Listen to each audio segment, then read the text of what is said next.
जय हिंद दोस्तों। स्वागत है आपका आपके इस YouTube चैनल स्टेट लेवल पर। दोस्तों, कल के लिए सबसे अच्छी तैयारी यही है कि आज अच्छा करो। कल यानी आपका भविष्य। भविष्य में आने वाला कल इसी बात पर आश्रित है कि हम आज क्या कर रहे हैं। अर्थात एक बात कही जाती है कि अगर आप वर्तमान में बेहतर कर रहे हैं तो उसका परिणाम आपको भविष्य में मिलेगा।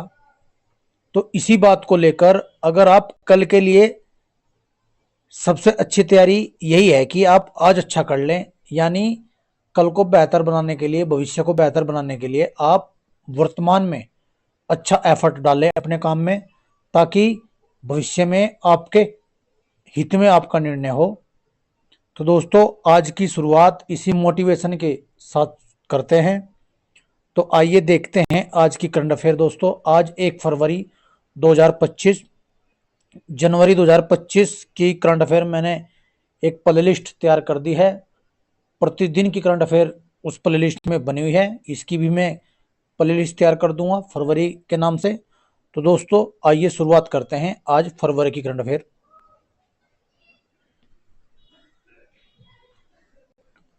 दोस्तों, पहला प्रश्न जैसे हम लेते हैं, पहला प्रश्न मैंने लिया है दिवस का, अर्थात भारतीय तटरक्षक बल स्थापना दिवस। जी हाँ, 1 फरवरी को ये स्थापना दिवस मनाते हैं। 1977 में इसकी स्थापना हुई थी। इस बार 49वां स्थापना दिवस है।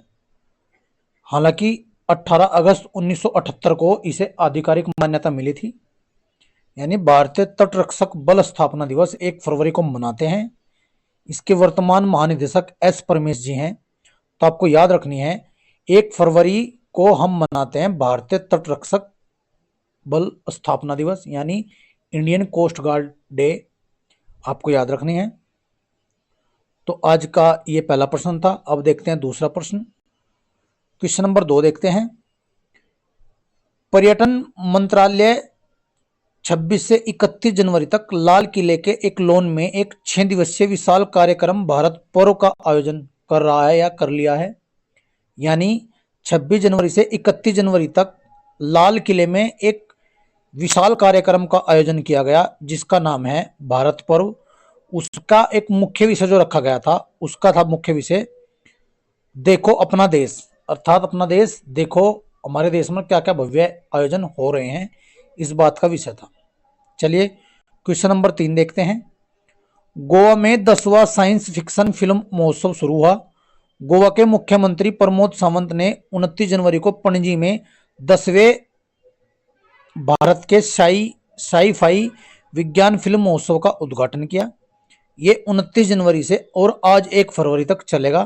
तो आपको याद रखना है, एग्जाम में पूछ लेता है कि साइंस फिक्शन फिल्म महोत्सव इस बार कहां आयोजित किया गया। तो ये गोवा में किया गया। गोवा के मुख्यमंत्री हैं प्रमोद सावंत। चलिए क्वेश्चन नंबर 4 देख लेते हैं। दोस्तों, ये जो जितने भी अर्धसैनिक बल हैं, इनके महानिदेशक बदलते रहते हैं समय समय पर। सीआरपीएफ के नए महानिदेशक बने हैं आईपीएस ज्ञानेंद्र प्रताप सिंह। इनका शॉर्ट में नाम बोल देते हैं जीपी सिंह। तो आपको याद रख लेना है, सीआरपीएफ का नए महानिदेशक बने हैं ज्ञानेंद्र प्रताप सिंह। ये एक आईपीएस अधिकारी हैं। तो आपको याद रख लेना है, ये अभी हाल ही में इसके महानिदेशक बने हैं। नियुक्ति में अक्सर करके ऐसा प्रश्न पूछ लेता है। चलिए क्वेश्चन नंबर 5 देखते हैं। गुजरात का पहला जैव विविधता धरोहर स्थल अभी गुनरी का इनलैंड मैंग्रोव वन बना है। गुजरात के जो मुख्यमंत्री है भूपेंद्र पटेल, उन्होंने इस बात की जानकारी दी है। गुजरात का पहला जैव विविधता धरोहर स्थल उन्होंने गुनरी का इनलैंड मैंग्रोव वन को घोषित किया है। ये बात आपको याद रखनी है। चलिए क्वेश्चन नंबर 6 देखते हैं। दोस्तों, अभी डीप सीक और ओपन एआई चैट जीपीटी बड़ी चर्चा में थे। उसी को ध्यान में रखते हुए भारत भी अपना खुद का एक एआई मॉडल तैयार कर रहा है। यानी अपना भारत किसी से पीछा न रहे, उसको ध्यान में रखते हुए भारत भी एक जनरेटिव एआई लाने की तैयारी कर रहा है। तो आपको याद कर लेना है क्वेश्चन कि भारत किसकी तैयारी कर रहा है। तो भारत जनरेटिव एआई लाने की तैयारी कर रहा है, डीप सीक और ओपन एआई चैट जीपीटी को ध्यान में रखते हुए। हालांकि दोनों चाइनीज कंपनी हैं। तो आपको बात याद रखेंगे। चलिए क्वेश्चन नंबर 7 देखते हैं। दोस्तों हाल ही में एक बुक का विमोचन किया, Indian renaissance the Modi decade. इस पुस्तक का विमोचन केंद्रीय गृह एवं सहकारिता मंत्री श्री अमित शाह ने दिल्ली में किया। तो एग्जाम में पुस्तक पूछी जाती है, पूछ लेगा कि भाई Indian renaissance the Modi decade किसकी पुस्तक है, सॉरी इसका किसने विमोचन किया। तो आपको याद रखना है केंद्रीय गृह मंत्री एवं सहकारिता मंत्री श्री अमित शाह द्वारा इसका विमोचन किया गया। चलिए क्वेश्चन नंबर 8 देखते हैं। दोस्तों राष्ट्रीय महिला आयोग का स्थापना दिवस अभी 31 जनवरी को मनाया गया, यानी कल ही इसका स्थापना दिवस हमने मनाया। इस बार ये 33वां स्थापना दिवस हमने मनाया था। इसकी थीम थी नारी तू नारायणी। अक्सर करके महिलाओं पर वर्तमान समय में सरकार उनके महिलाओं के उत्थान के लिए अनेक कार्य कर रही है, तो ये एक आयोग महिलाओं के लिए है। तो अक्सर कर ऐसे प्रश्न पूछे जाते हैं। तो राष्ट्रीय महिला आयोग का जो स्थापना दिवस इस बार हमने मनाया 31 जनवरी को, क्योंकि 31 जनवरी को पहला महिला आयोग सामने आया था, 31 जनवरी 1992 को। इस बार इसकी थीम रही नारी तू नारायणी। इसकी वर्तमान अध्यक्ष हैं श्रीमती विजया राहटकर। ये बात भी आपको याद कर लेनी है। चलिए क्वेश्चन नंबर 9 देखते हैं। दोस्तों भांग की खेती के लिए एक पायलट प्रोजेक्ट तैयार किया है हिमाचल सरकार ने। तो आपको याद रखना है यह कदम भांग के कृषि, औषधिक और औद्योगिक मूल्य की वनस्पति वैश्विक विचारधारा को लेकर सामने आया है। बस आपसे क्वेश्चन पूछ लेगा कि भांग की खेती के लिए पायलट प्रोजेक्ट किसने तैयार किया है, तो हिमाचल सरकार ने किया है। सुखविंदर सुक्खू वहां के मुख्यमंत्री हैं। भांग का वैज्ञानिक नाम होता है कैनाबिस सैटिवा। ये भी आपसे पूछ लेगा। हालांकि ये एक धूम्रपान के अंतर्गत आता है, यह एक नशीली पदार्थ के अंतर्गत आता है। ये इतना महत्वपूर्ण नहीं होता, लेकिन फिर भी पूछ सकता है कि भांग की खेती के लिए पायलट प्रोजेक्ट कहाँ हुआ, तो हिमाचल सरकार ने किया है। चलिए क्वेश्चन नंबर 10 देखते हैं। दोस्तों महाराष्ट्र में एक विशिष्ट घटना और एक दुर्लभ घटना सामने आई है। भ्रूण में भ्रूण इसका एक घटना का नाम रखा है। वहां पर क्या हुआ है, महाराष्ट्र में भ्रूण के अंदर भ्रूण, एक महिला जो गर्भ में, एक महिला के गर्भ में भ्रूण के अंदर भ्रूण पाया गया, अर्थात इसे बोल देते हैं जुड़वा बच्चा। लेकिन एक विशेष घटना है, भ्रूण के अंदर भ्रूण, ये महाराष्ट्र में घटना सामने आई है। यह एक दुर्लभ वैशाल्य है जिसमें गर्भवती महिला में एक भ्रूण के अंदर भ्रूण स्थित होता है। तो आपको याद रखना है ये विशेष घटना महाराष्ट्र की है। अक्सर करके ऐसे ही प्रश्न पूछ लेता है कि ये विशेष घटना कहां पर घटित हुई, तो ये महाराष्ट्र में भी सामने आई है। चलिए क्वेश्चन नंबर 11 देखते हैं। दोस्तों one nation one time policy अभी सुर्खियों में है।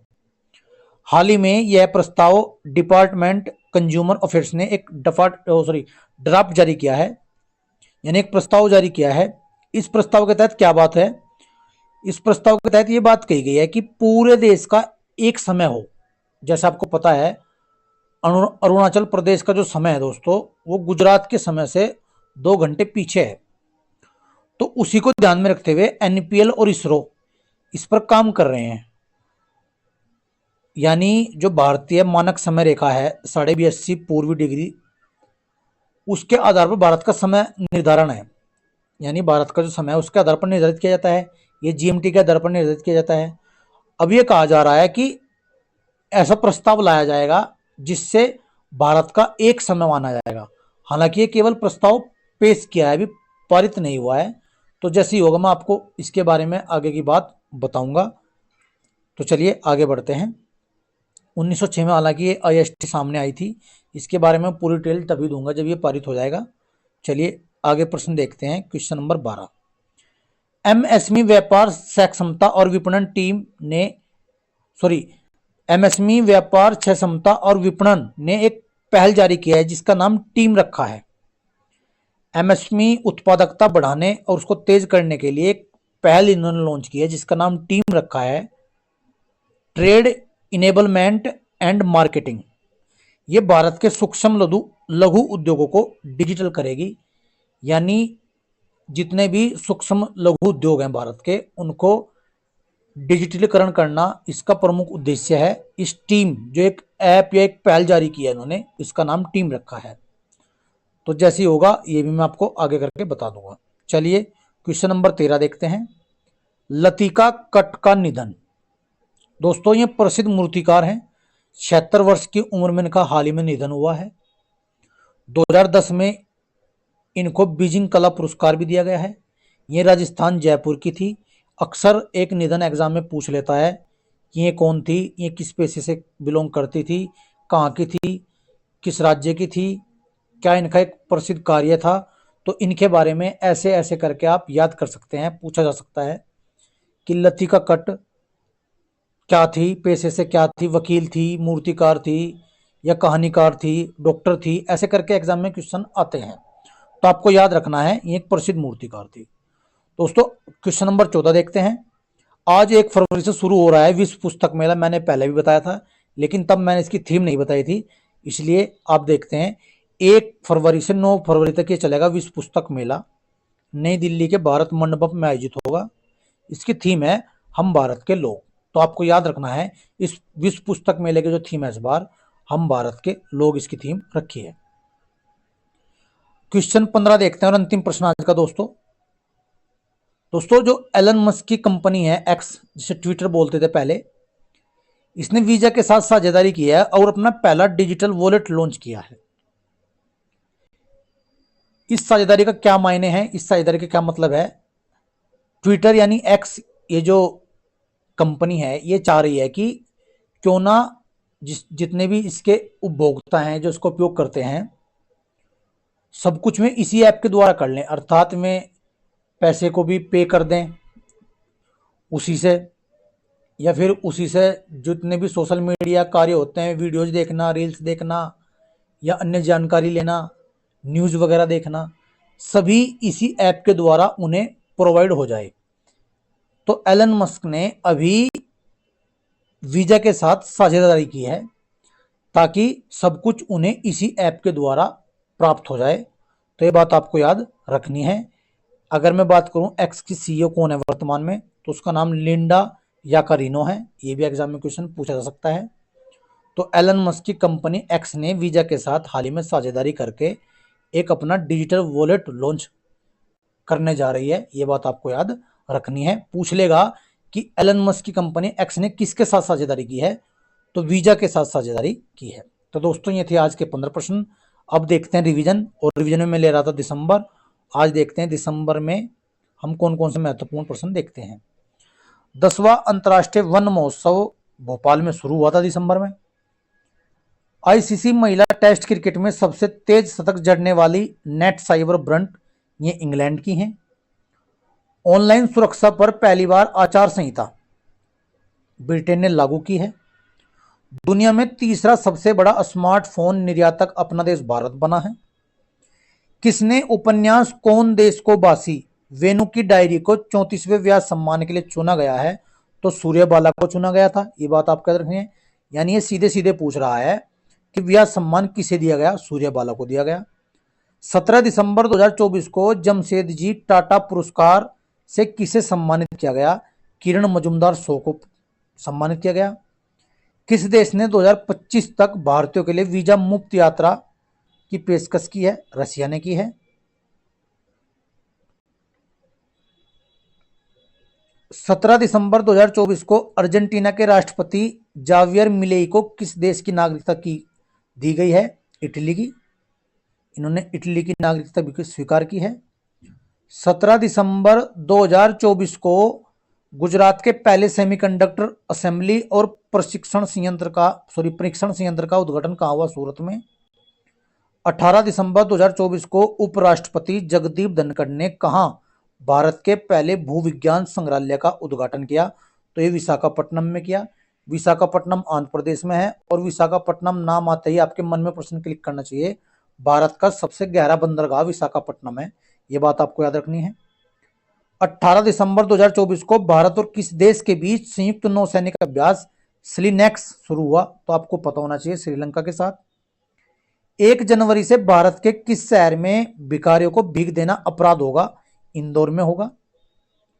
18 दिसंबर 2024 को किसे कैम्ब्रिज डिक्शनरी का वर्ड ऑफ द ईयर घोषित किया गया, तो मैनिफेस्ट किस देश ने कैंसर की वैक्सीन बनाने का ऐलान किया है? तो रूस ने किया है।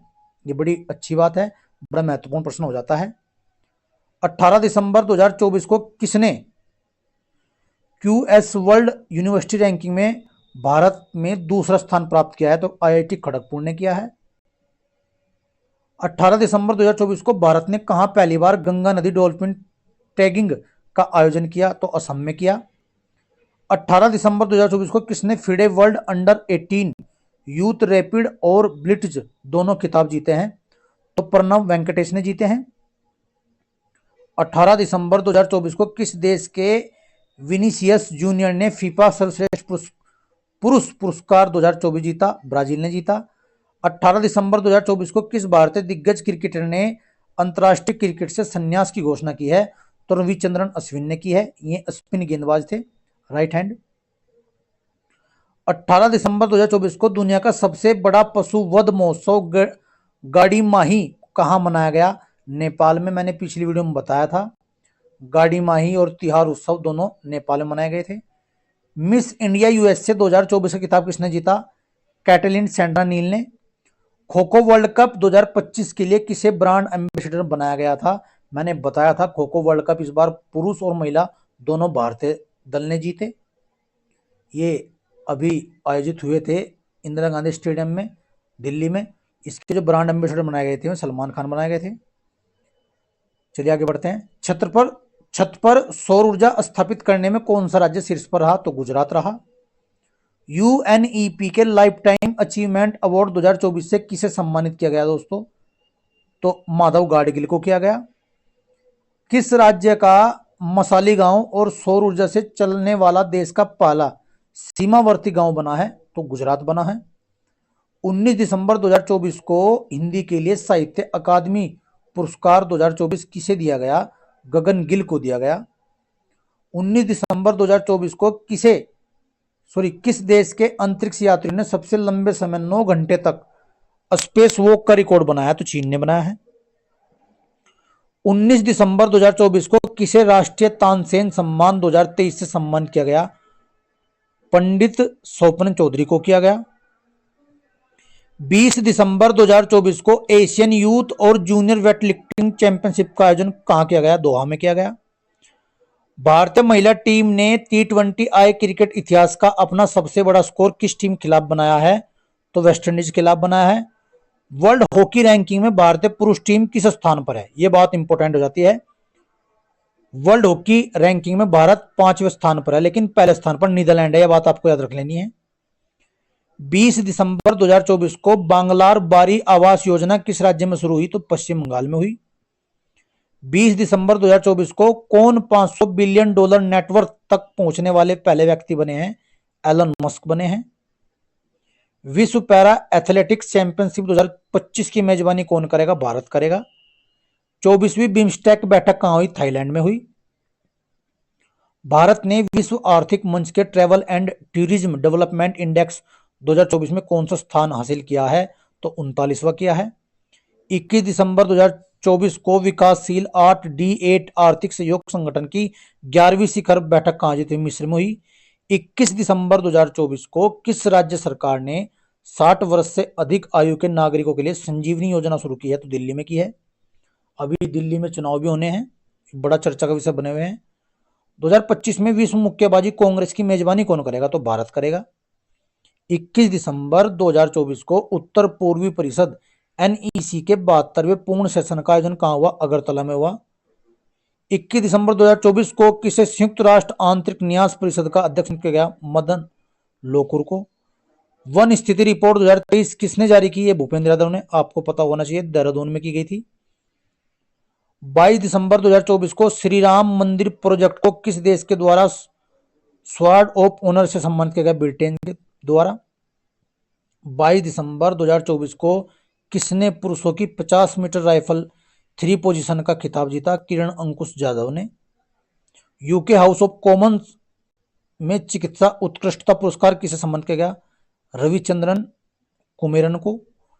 विश्व टेनिस लीग का तीसरा सीजन कहां संपन्न हुआ? अबू धाबी में। 22 दिसंबर 2024 को प्रधानमंत्री मोदी को किस देश का सर्वोच्च सम्मान मिला है? कुवैत का मिला है। और 23 दिसंबर 2024 को केंद्र सरकार ने किस राज्य में ऋण सब्सिडी के लिए 47 इथेनॉल परियोजनाओं को मंजूरी दी है? तो दोस्तों बिहार में दी है। तो दोस्तों ये थे आज का रिवीजन और आज के 15 प्रश्न। अब मैंने कहा था कि मैं आज से 2 प्रश्न पूछा करूंगा, आपको उनका जवाब कमेंट में देना है, तो मैं ऐसे ही पूछ रहा हूं। आपको मेरे से बताना है मेदाराम जतारा महोत्सव किस राज्य में मनाते हैं? मेदाराम जतारा महोत्सव किस राज्य में मनाते हैं? और आपको दूसरा प्रश्न ये बताना है कि मुल्ला पेरियार बांध किस राज्य में स्थित है? मुल्ला पेरियार बांध किस राज्य में स्थित है? ये दोनों प्रश्न आपको कमेंट करके जवाब देना है इनका। तो दोस्तों अगर वीडियो पसंद आए तो लाइक कर दीजिएगा, चैनल को सब्सक्राइब कर देना और लगे रहिए, ऐसे ही पढ़ते रहिए, मुस्कुराते रहिए, आगे बढ़ते रहिए, पढ़ते रहिए। इसी बात के साथ धन्यवाद। जय हिंद।